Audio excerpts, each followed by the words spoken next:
तो हेलो दोस्तों, मैं लेकर आ चुका हूँ कक्षा 10 का एक बहुत महत्वपूर्ण क्वेश्चन जो हर वर्ष बोर्ड एग्जाम में आता है और 2026 में आने की भी बहुत ज़्यादा ही चांस है।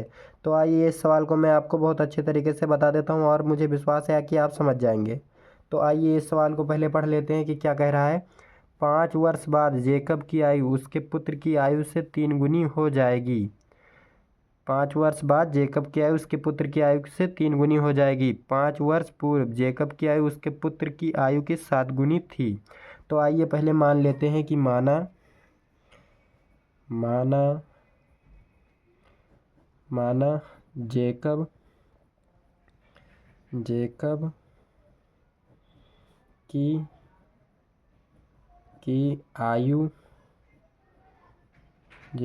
आयु बराबर x वर्ष और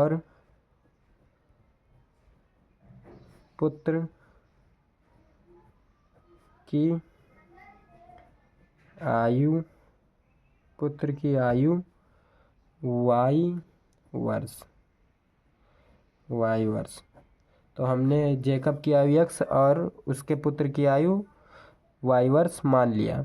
अब क्या करेंगे कि कह रहा है 5 वर्ष बाद जेकब की आयु 5 वर्ष बाद, इसके मतलब जेकब x प्लस 5, बाद का मतलब होता है प्लस, तो 5 वर्ष बाद, तो 5x प्लस 5 वर्ष बाद बराबर जेकब की आयु उसके पुत्र की आयु की से 3 गुनी हो जाएगी। तो उसके पुत्र की आयु से 3 गुनी, तो उसका पुत्र उसके पुत्र को y माने हैं प्लस 5 और कितने गुनी हो जाएगी, पुत्र की आयु से 3 गुनी हो जाएगी। तो यहाँ से 3 गुणा कर देंगे। आपको मैं बता दूं कि हमेशा किसी भी सवाल में y वाले में ही गुणा होता है, इस साइड में ही गुणा होगा, कभी इस साइड में गुणा होगा ही नहीं।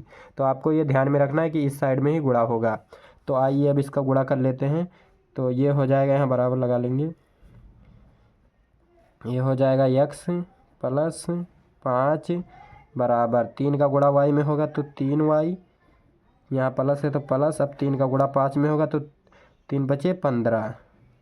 तो अब क्या करेंगे, इस 3y को इस साइड में ले आएंगे, इस 5 को उस साइड में भेज देंगे। तो बराबर x माइनस, इधर प्लस में था 3y तो इधर आया तो माइनस में 3y बराबर इधर 15 है और ये प्लस का 5y इस साइड में जाएगा तो माइनस का 5, सिर्फ 5 है, y नहीं सॉरी। तो अब क्या करेंगे कि x माइनस 3y और बराबर 15 में से 5 जाएगा, कितना बचेगा, 10 बचेगा। तो ये हमारा समीकरण कितना हो गया, 1 हो गया। तो अब क्या करेंगे, समीकरण 2 यहाँ से अब फिर से पढ़ेंगे। क्या कह रहा है, 5 वर्ष पूर्व, अब पूर्व का मतलब माइनस होता है, तो यहाँ पर हो जाएगा 5 वर्ष पूर्व जेकब की आयु उसके पुत्र की आयु से 7 गुनी। तो वैसे ही करेंगे लेकिन यहाँ माइनस रहेगा, तो x माइनस 5 और बराबर y माइनस 5। आपको ऐसे ही करना है, बस क्या करना है, यहाँ पर माइनस कर देना है। और उसके बाद क्या कह रहा है, कितनी गुनी, 7 गुनी थी। तो मैंने बताया कि आपको गुणा इस साइड में ही होता है कभी भी, तो इधर गुणा हो जाएगा।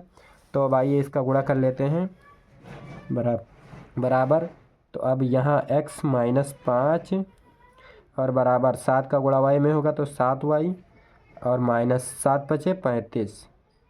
तो अब क्या करेंगे कि x माइनस 5 और बराबर 7y और माइनस का 35। तो अब क्या करेंगे कि ये जो 35 है, ये जो 5 है, इसको इस साइड में भेजेंगे, 7 को इस साइड में लाएंगे। तो x बराबर बराबर लगा देते हैं, तो x इस 5 को उस साइड में भेजेंगे, तो इस 7 को इस साइड में लाएंगे, तो इधर 7 प्लस में तो इधर आएगा तो माइनस में 7y और बराबर इस 5 को माइनस के 5 को उस साइड में भेजेंगे तो ये प्लस का 5 होगा। तो यहाँ है माइनस का 35 और प्लस का, यहाँ पर माइनस का 5 इधर जाएगा तो प्लस का 5। तो अब इधर हो गया बराबर x माइनस 7y और बराबर माइनस 35 में से प्लस का 5 जाएगा तो ये माइनस का 30 बच जाएगा, क्योंकि जिधर माइनस रहता है उसी का चिन्ह लिया जाता है, जो संख्या बड़ी रहती है उसी का चिन्ह लिया जाता है। तो माइनस का 35 बड़ी है तो उसी का चिन्ह लिया गया, तो माइनस यहाँ पर माइनस का 30 हो गया। तो अब क्या करेंगे, ये हमारा समीकरण 2 हो गया।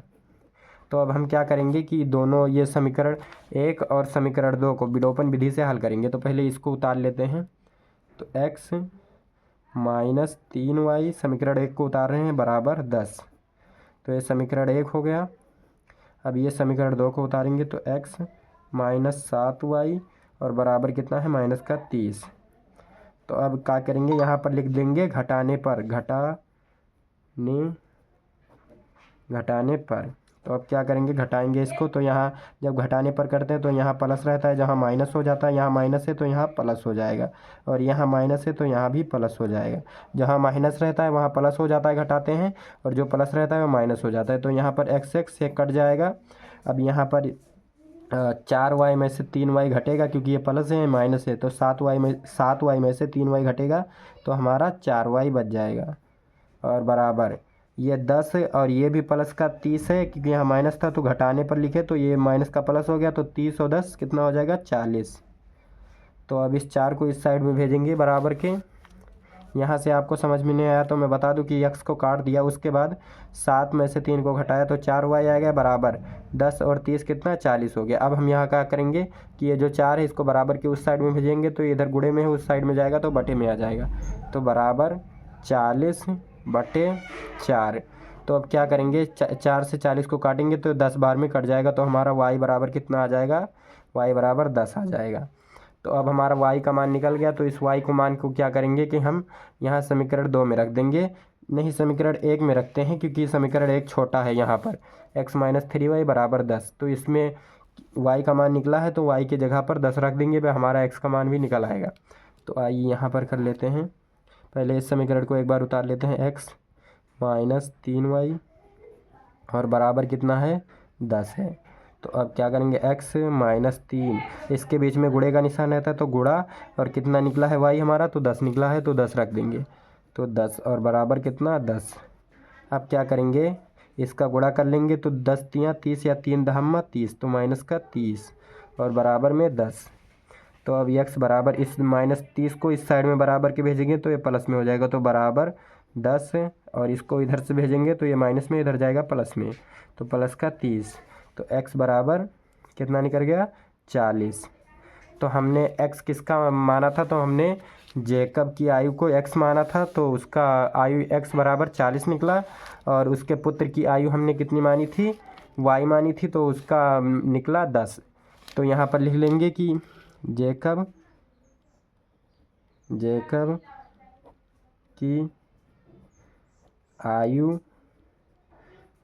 की आयु बराबर 40 वर्ष।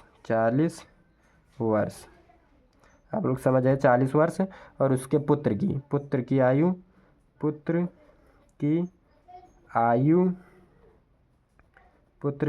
बराबर 10 वर्ष। तो आई होप आपको समझ में आया होगा। अगर समझ में आया तो लाइक सब्सक्राइब कर दीजिए, और ऐसे ही क्लास 10th में हो तो पक्का सब्सक्राइब कर लीजिए, क्योंकि ऐसे ही IMP क्वेश्चन लाते रहेंगे। धन्यवाद।